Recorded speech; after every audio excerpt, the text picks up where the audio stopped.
both of you for clearing the stage, but more importantly, are you having fun?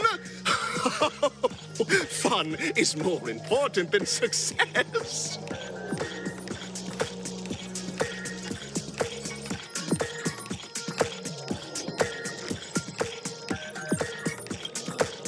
Look at the time! You finished much faster than that red-haired contestant did. That red-haired contestant. Who is that exactly? You'll find out eventually, but only if you clear the next test first. Welcome to the second stage of the 33rd Scorched Sand Festival in the 20th season, sponsored by Soul Glad Enterprises. Gunfire time! You have the option to choose gunfire and undergo Brother Hanu's trial, or time, where you'll face Clucky's trial. And now, make your choice!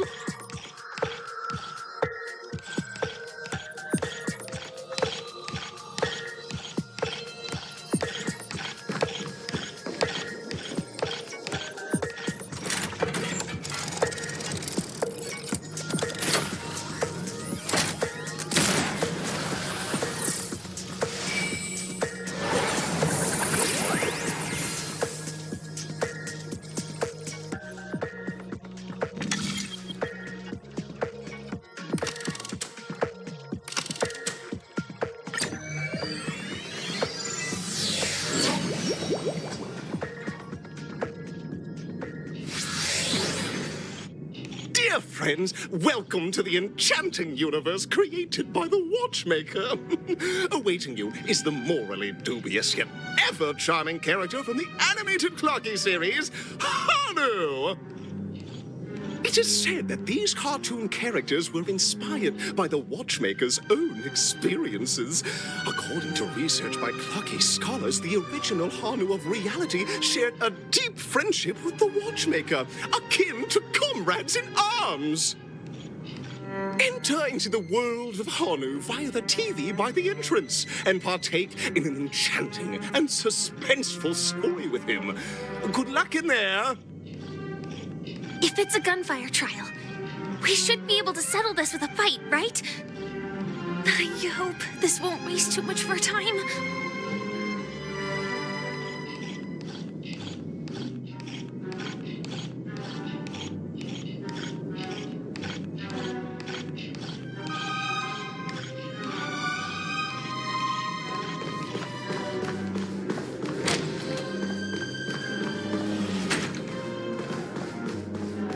Ready? 1, 2, 3. Are we both? Very good. Look, in this Hanu's Adventure episode, Boss Stone has gathered his battleships for an assault on Dreamville.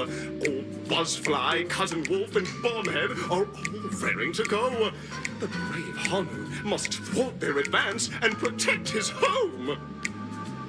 Alas, Hanu presently is ill-equipped to fend off the malevolent mischief makers, which is why he is preparing to seek out the Puzzle Gentleman's aid. Go forth and speak to him.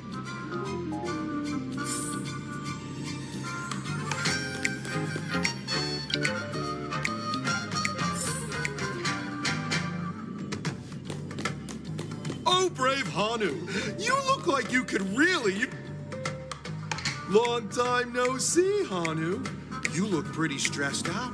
How about an intense and thrilling game of Dream Jigsaw to blow off some steam?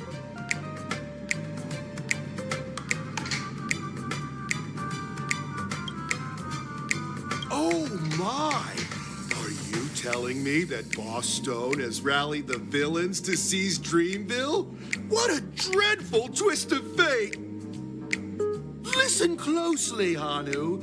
I'm aware you're in need of a suitable weapon. And I also know there's one just upstairs.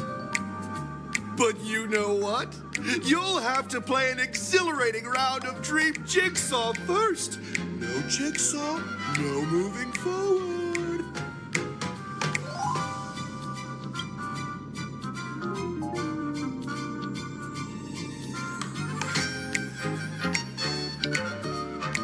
Now scurry along, Hanu, but tread carefully. Two ne'er-do-wells are also eyeing those jigsaw pieces. Either outsmart them with the quick knockout, or ensure they don't catch you in the act. I can't wait to see you finish the dream jigsaw. Best of luck, Hanu. Let's stay alert and make sure those monsters don't spot us.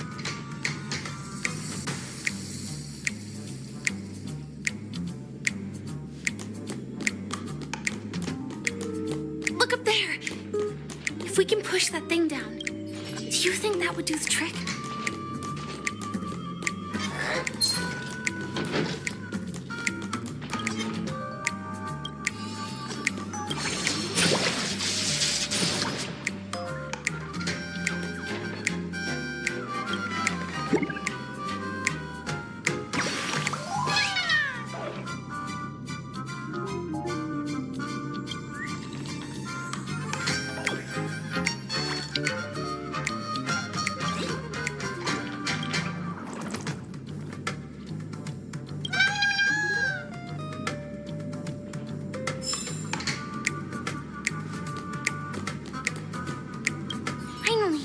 Jigsaw pieces.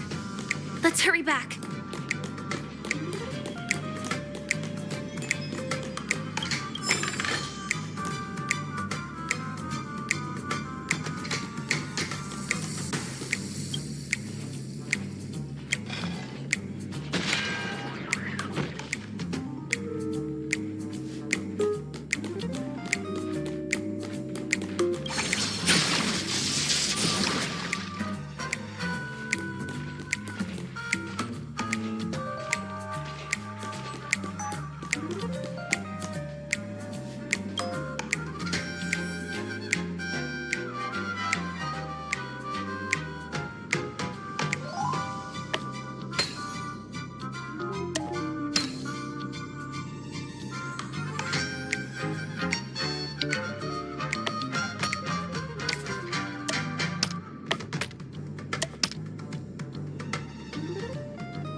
Sensation of perfect alignment. My organizational itch has been quite thoroughly scratched. Hurry now, Hanu. Touch that TV set and transform back into your old self. Then head upstairs. Your weapon awaits you there. Are such haphazard instructions really okay?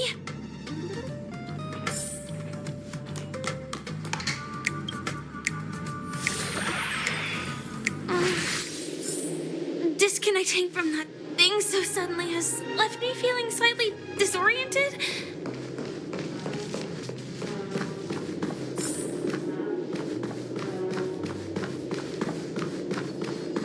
Is that Hana?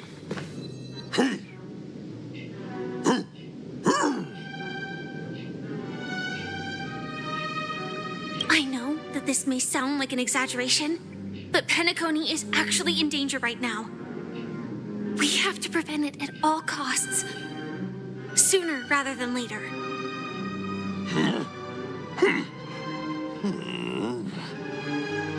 What exactly is he talking about? Tick-tock! It's time for me to make an appearance!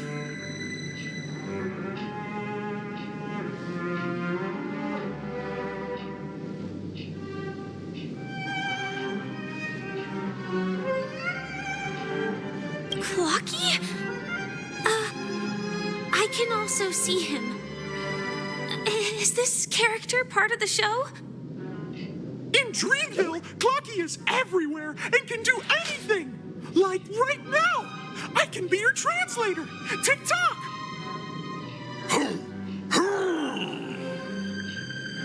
Hanu says, battle! We must do battle!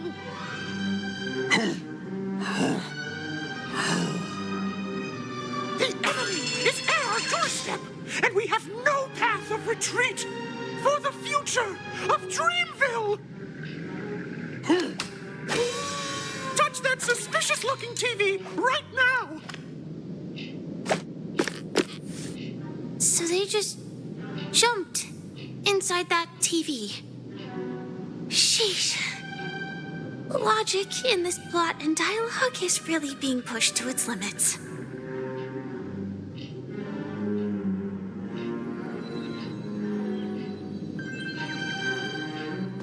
Well, there we go again. Ready?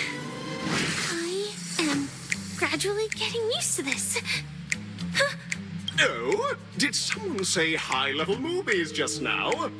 That's right, pal. The upcoming script is last we saw, Hanu was preparing for battle. Suddenly, he hears heavy footsteps coming from the hallway. Malevolent mischief makers have broken into his home. But brave Hanu won't go down without a fight. He instantly sprints for the storage room, ready for a do-or-die showdown against the baddies. But we still don't have any weapons in hand. Guess what? Hanu's favorite bazooka just so happens to be in that storage room. So get a move on. What a coincidentally convenient plot twist. It'd be even more awesome if the organizers allowed me to wear armor.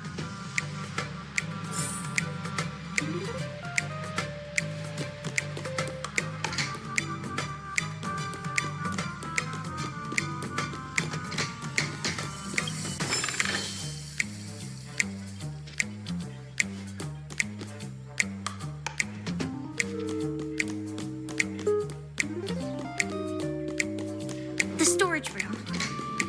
It's behind the shelves, right?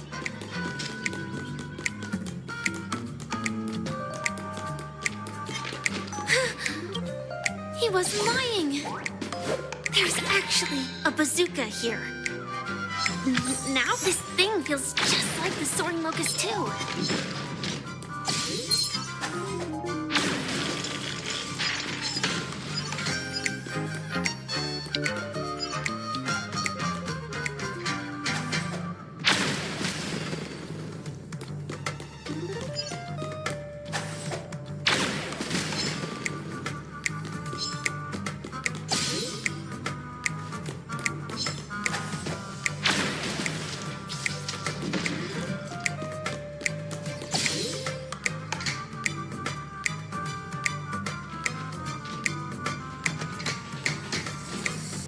Careful. It looks like we've got more company. Get ready to fire!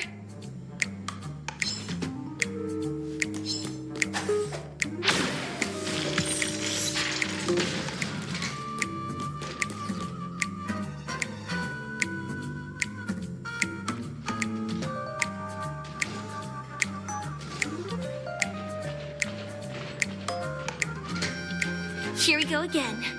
But no big deal. We're pretty handy with this bazooka now.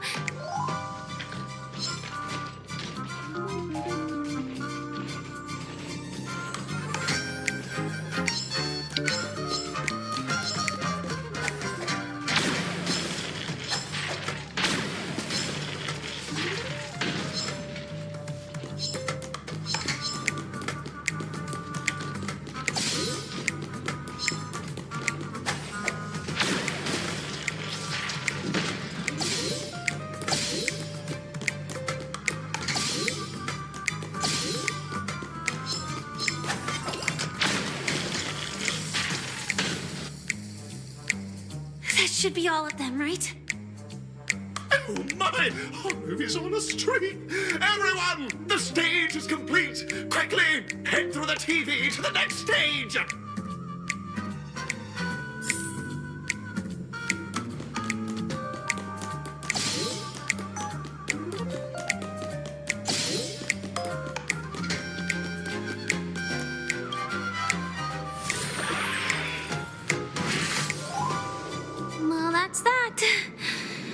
But it is gonna be hard to let go of this bazooka.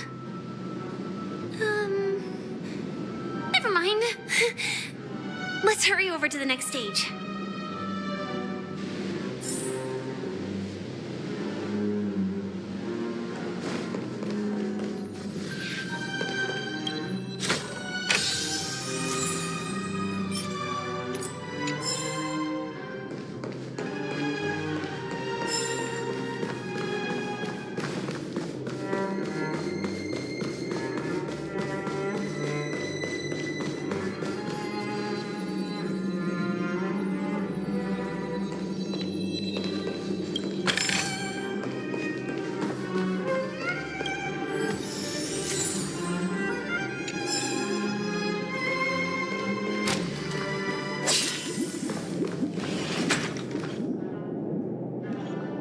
Congratulations to both of you! Oh, you've overcome all obstacles and proven yourselves. But, unfortunately, there is only one who can be Penacony's festive superstar. In the final stage, you will face the defending champion. If you fail, you will lose the opportunity to become the festive superstar. Welcome to the 33rd Scorched Sand Festival's third stage in the 20th season, sponsored by Soul Glad Enterprises' Superstar Showdown.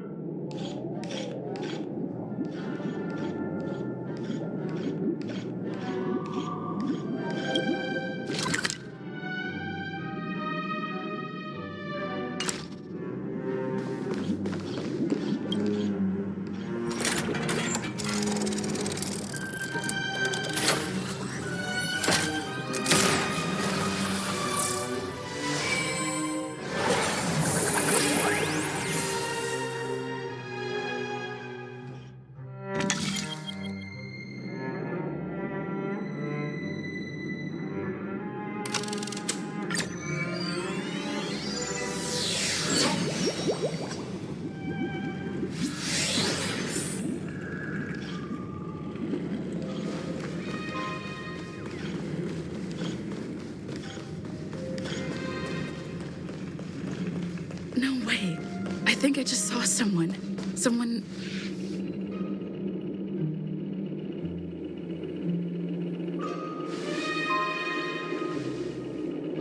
Are you a Knight of Beauty?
Bear witness to me.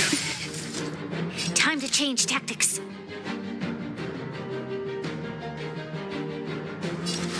Lend me your strength.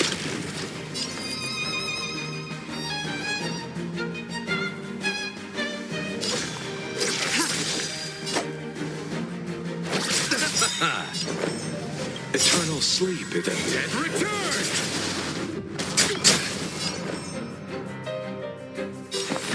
Existence is unity.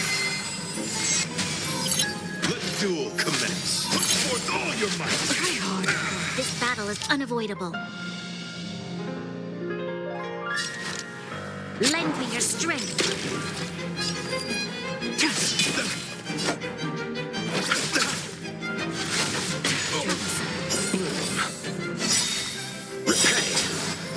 Eternal sleep. The dead return!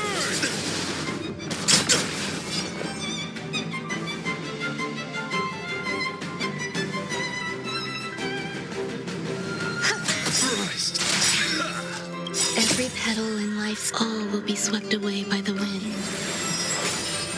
Let's unleash! We've entered the storm. To guard and defend, crush them. Lend me your strength. Tedious. Blade of me.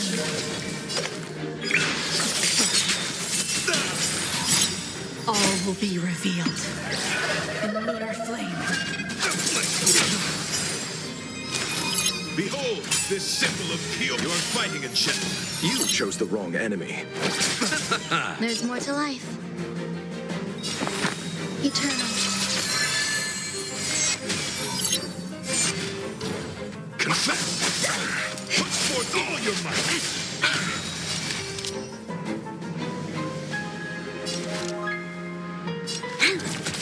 Nowhere to run.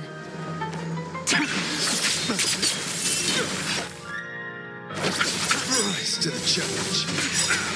Eternal sleep is not the end. The dead return! Flesh wound. I underestimated you. Lend me your strength. Ready for We've death. entered the storm. To guard and defend, crush them. Receive divinity. So this is the work of life. Some value, I suppose. Existence is unity. Let the duel commence. Put forth all your might. Every petal and all will be swept away by the wind. Eternal sleep. The dead return! Rise to the challenge. Lend me your strength.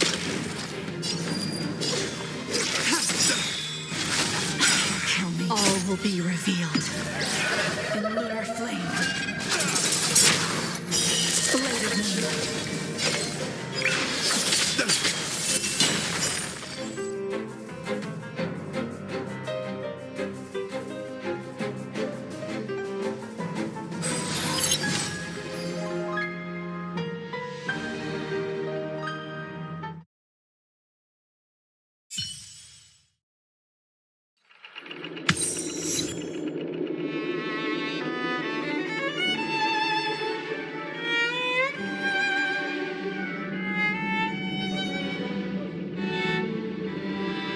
We don't have much time.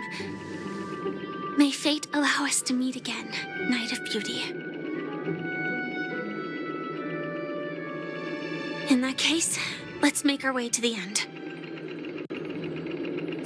Penacony's really thronging with talent. I hope we make it in time.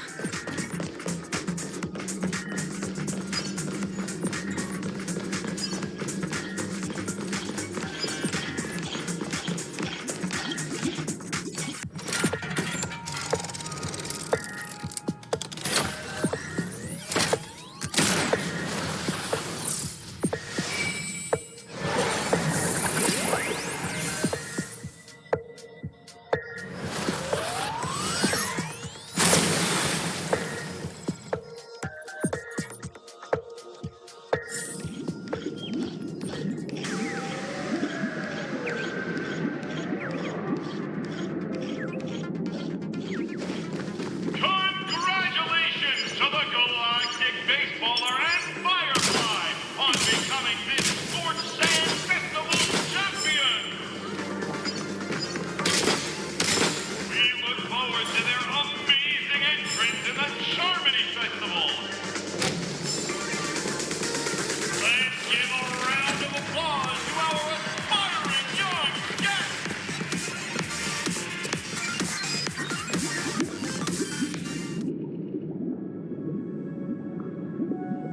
Congratulations to the both of you on becoming the festive superstars of this year's Charmony Festival before entering the Grand Theater. I, on behalf of the organizers, extend my sincere congratulations to you, wishing you joy under their radiance.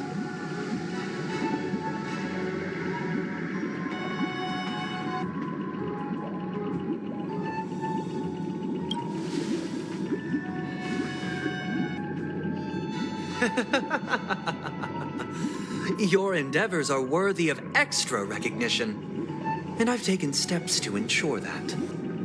However, this reward is not a material one, but rather the opportunity for an open and honest communication between us.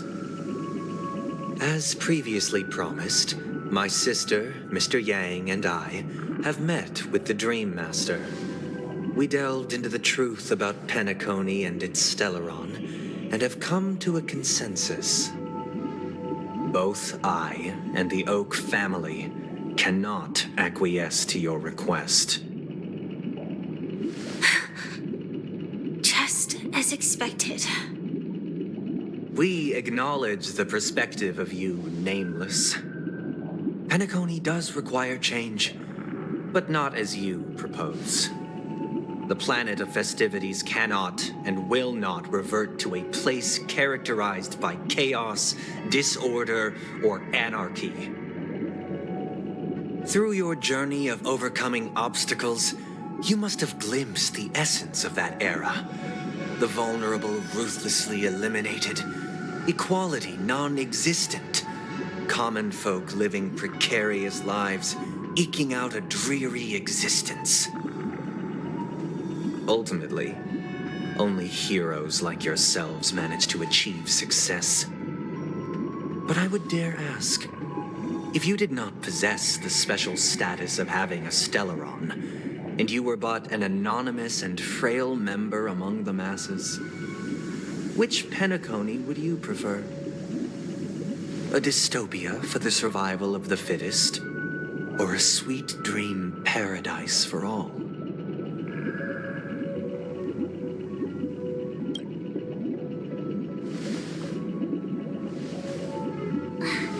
That's not the point! Don't let him mislead you! Mr. Sunday, even if the members of the Oak family can't fully agree on what to do about the Stellaron, now's not exactly the time to be holding an extensive discourse about Penacony's past and future, is it? The Stellaron issue concerns the life and death of everyone on Penacony. If anyone has a better suggestion, the crew is more than willing to listen. Also, it'd be best to tell us the ins and outs of that meeting. This way, we'll at least know what Welt and Miss Robin are dealing with, and the reason why they failed to make our appointment. Ah, Navigator. That is precisely my intention. With all present, let's begin by discussing the details of that meeting. Let's talk about our tribulations and choices, our ideals and beliefs, and our final course of action. The only path to take.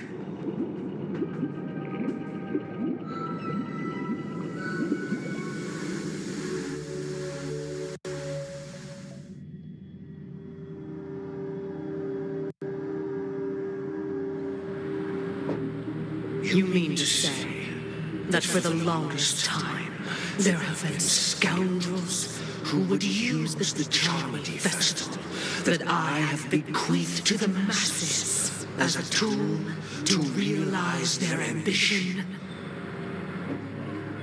Indeed, Dream Master. Once the Charmony Festival begins, the Stellaron's powers, along with the song, will be broadcast across the entire planet of Penacony. And then everyone in their dreams will be unable to awaken. This is indeed surprising to me. The dreamscape is maintained by the collective effort of the 5 families. If someone were to use the Charming Festival to recklessly disseminate the power of the Stellaron, this individual must hold a position of great authority. Do you have any suspects? I'd like to ask, Did you really not know of the Stellaron's existence? I would have never thought that this nameless would point the spear at me. Quite astonishing indeed. If I have offended, the Astral Express extends its sincere apologies.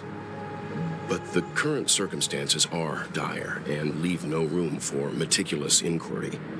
We're doing this out of concern for the Dreamscape's safety.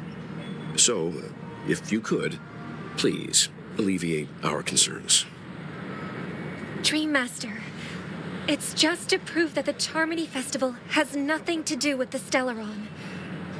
If we're being overly cautious, I will return to the stage to offer tribute in song, just per the arrangement.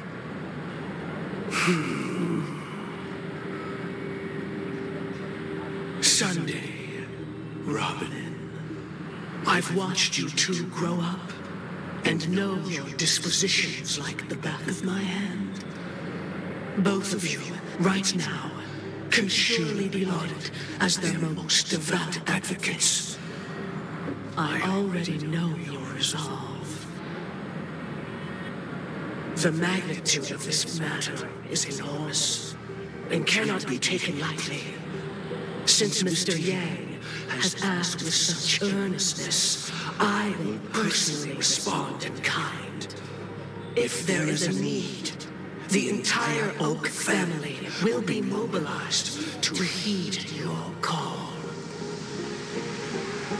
Someday, might I ask you to beseech them to cast their light unto me and question me in their stead, so that no lies may be concealed?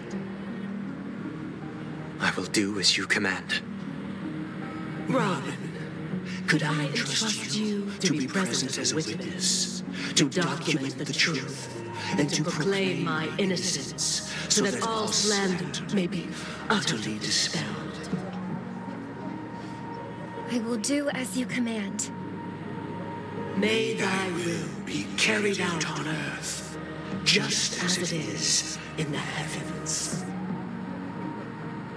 Oh, triple-faced soul, please sear his tongue and palms with a hot iron, so that he will not be able to fabricate lies and make false vows. Let us begin. There is nothing else to prepare. Understood. Question. Have you devoted your life to your god, never worshipping other gods? Naturally. Do you love your god as you do yourself, always heeding their admonishments? Naturally. Have you strayed from the path expected by your god, betraying their name? Never. Have you ever been inordinate with your asks of your god, coveting more than the foundation of the creation itself? Never. Then, a final question.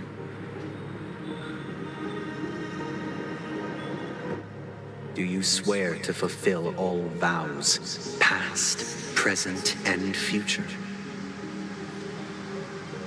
With the Eon as my witness, if I do not deliver on my words, or if I renege on my vows, may I be cursed in accordance with divine law. They have seen your faith, and have endorsed your faith. With this, it can be evidenced... Just a moment. What is it, Mr. Yang? I have another question I hope to have answered. To my understanding, the family's harmony and prosperity have never relied on so-called divine laws.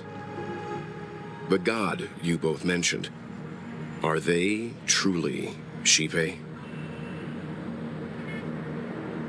Mr. Yang should know that those belonging to the family toil together as if they were kin, embracing solidarity and unity under their light. All duplicity is laid bare before the harmony.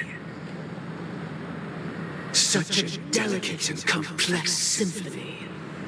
Which other god could perfectly harmonize this, if not for the great one, Xipe?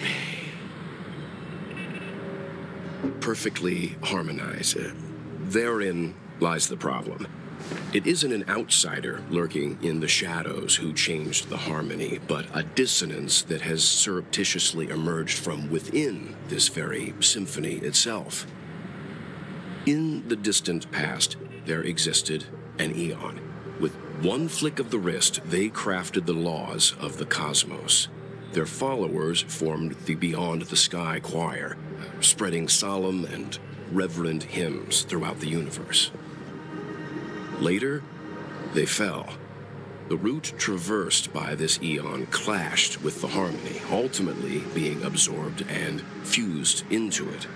The chorus that once reverberated across worlds fell silent, and when it echoed anew, it was transformed into the hymn of harmony. Though an Eon may perish, paths with no masters still linger. In the all-forgiving harmony, echoes of bygone dissonance may subtly arise. Mr. Yang, being overly astute can be a detriment, especially when you find yourself alone and without allies. So this is how it is. For the sake of our grand cause, Sunday, please afford these two an opportunity to rest. What?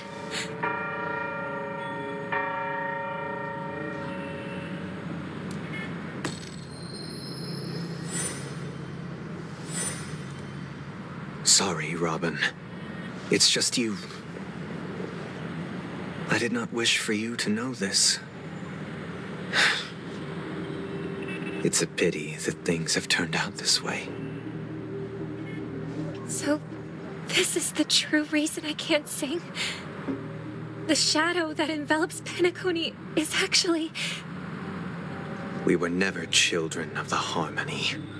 Our ideal paradise could not have been crafted by Xipe. True bliss can only be guaranteed by the one who transcends the many. Within the foundation of law, humanity establishes civilization, and through harmony, we obtain order.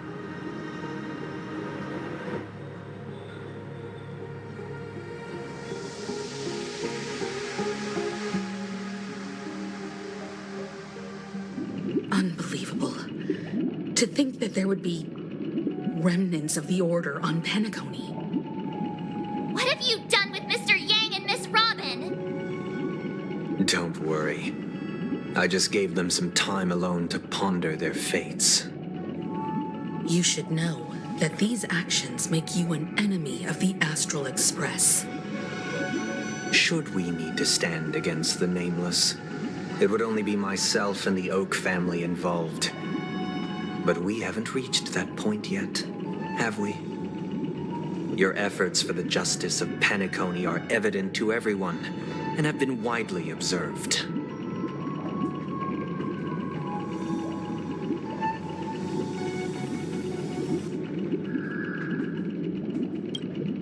Oh, I intend to.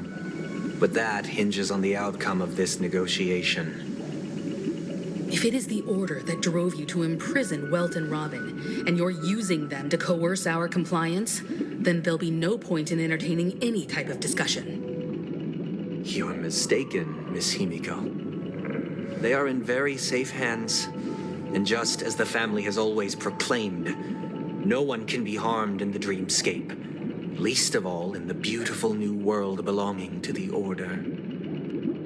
Penacony and the entire universe have witnessed far too much innocent bloodshed. The strong wield their blades against the weak, and the victors push the vanquished to the brink of life.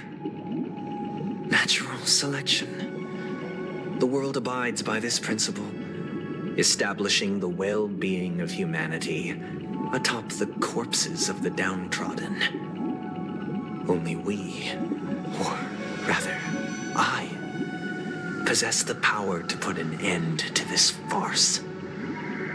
So you've decided to resurrect a dead Eon?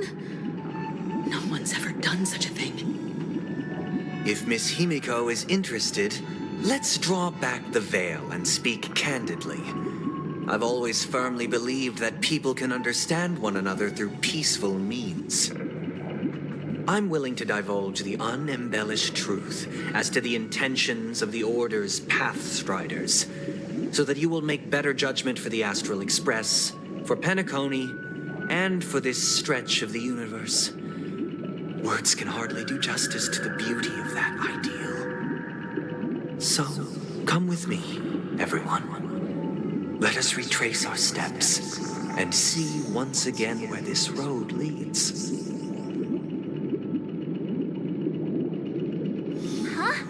Where'd he go? Welcome. This isn't any location in Penacony's dreamscape. It's my inner world.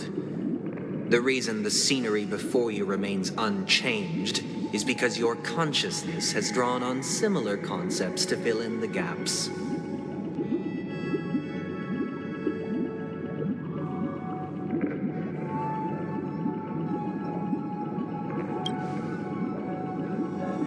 That means... Did you do the same to Welt? It's a tuning process. Stronger in effect and more draining on the mind. The gray-haired guest has experienced it before, so she should understand what it entails.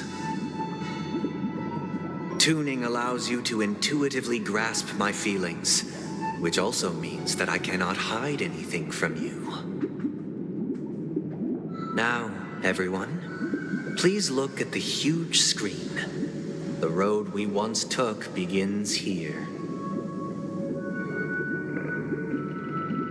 From this point on, you will witness the numerous decisions I've faced. I've selected a portion of these to share with you. I believe after going through similar predicaments, you'll be able to better understand my thoughts. Let's begin. The first decision. A story about a baby bird. This story happened when Robin and I were very young. We were victims of the Stellaron disaster, and the family's Mr. Gopher Wood, who would later become the Dream Master of Penacony, saw that we siblings had no one to turn to and took us in. Later on, Robin and I lived a time with nary a care in the world.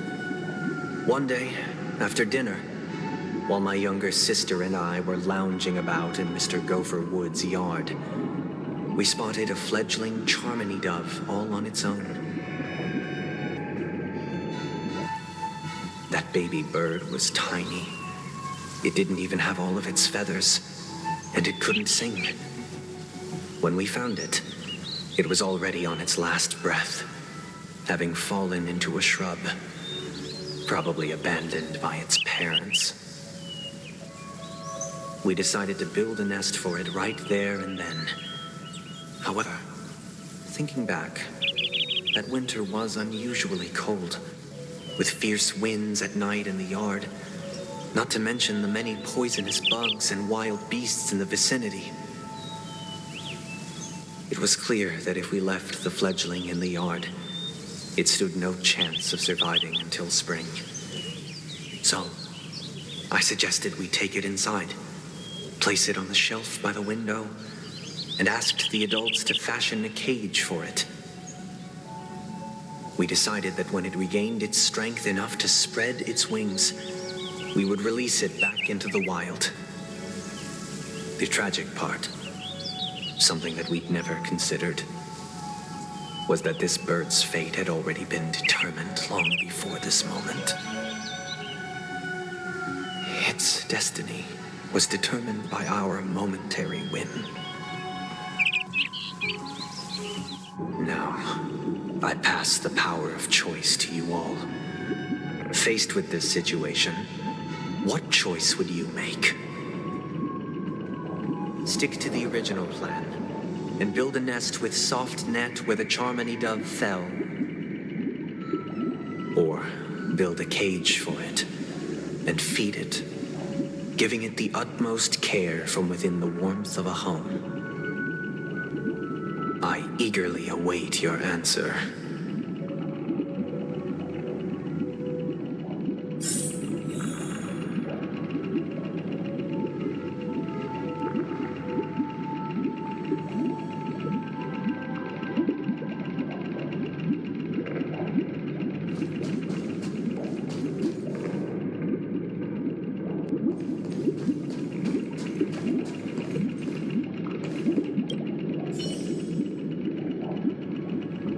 It looks like he really has no intention of imprisoning us. If it's just a quiz, I suppose it's fine to humor him. Back to the question. I would personally choose to build the little Charmony dove a cage. No special reason. I do think that a fledgling should have the right to fly into the sky. But if it can't even live to that point, then there's nothing to talk about to begin with.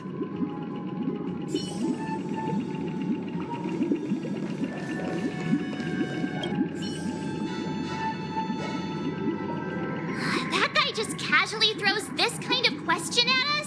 What exactly is his deal? But fine, I'll answer, I guess. If it were me, I guess I'd choose to build a cage for the little Charmony dove. After all, leaving it there, it's bound to get hurt by wild animals or something. And that'd just be too sad.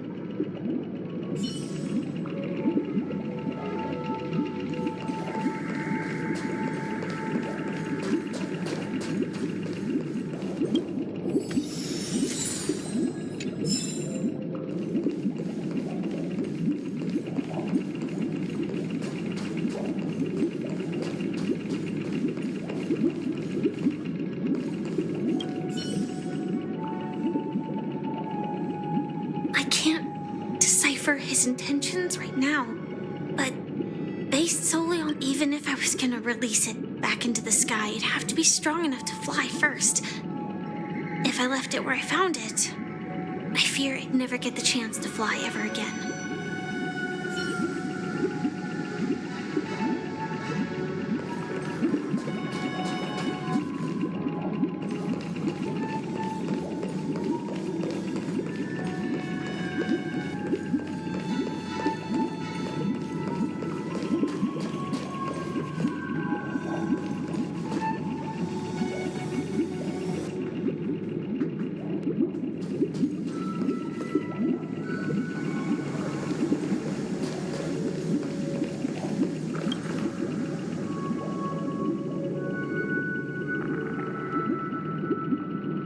I'm happy to see that you made a choice similar to ours.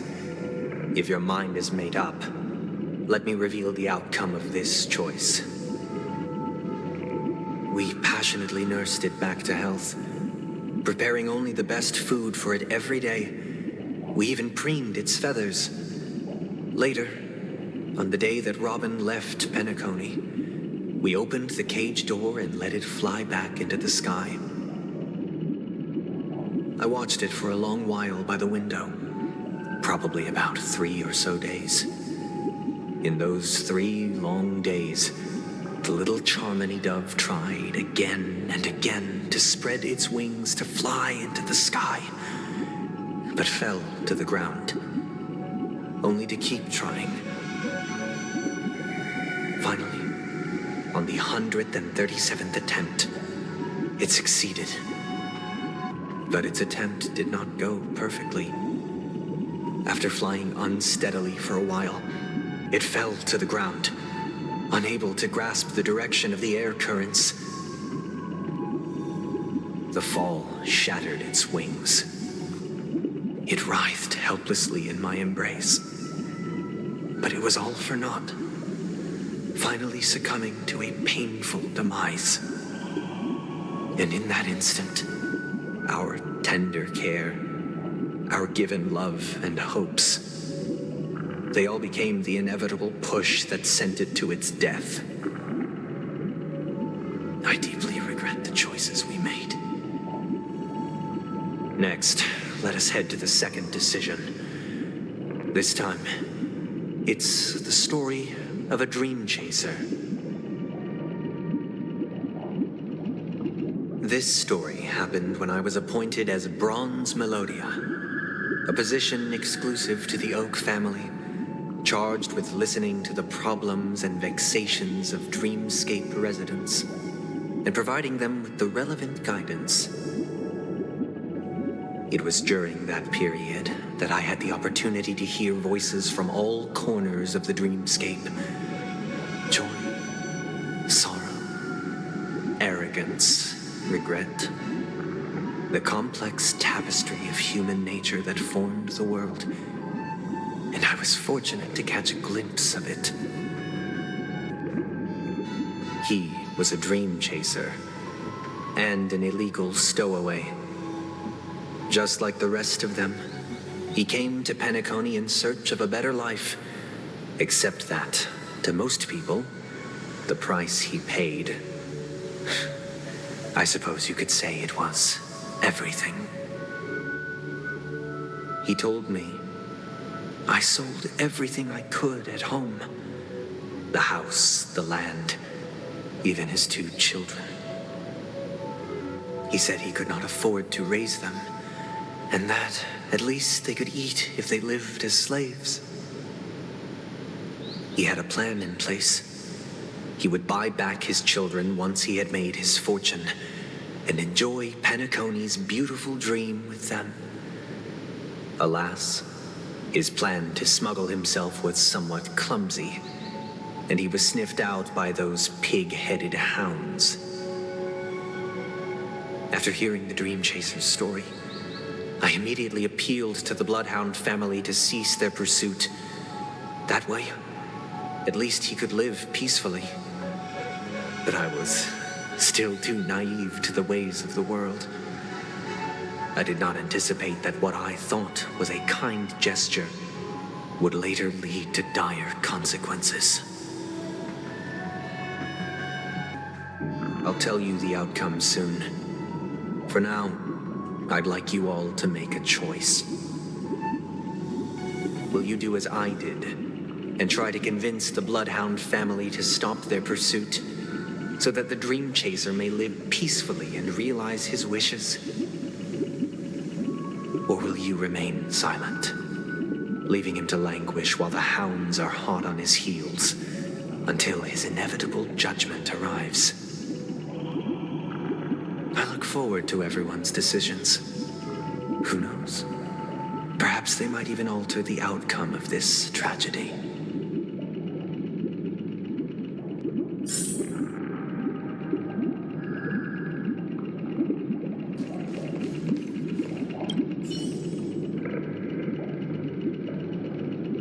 A dream chaser story.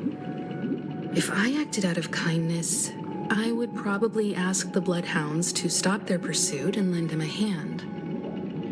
But what cruel repercussion would this choice result in?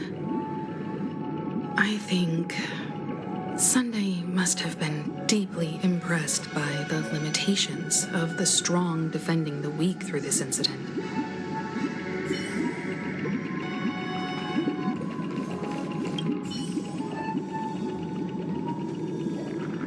This question...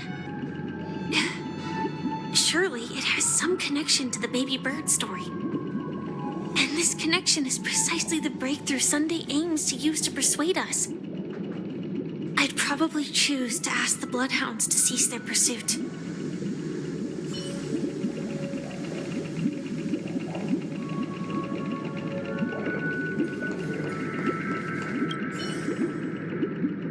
It seems illegal stowaways are really quite common on Penacony.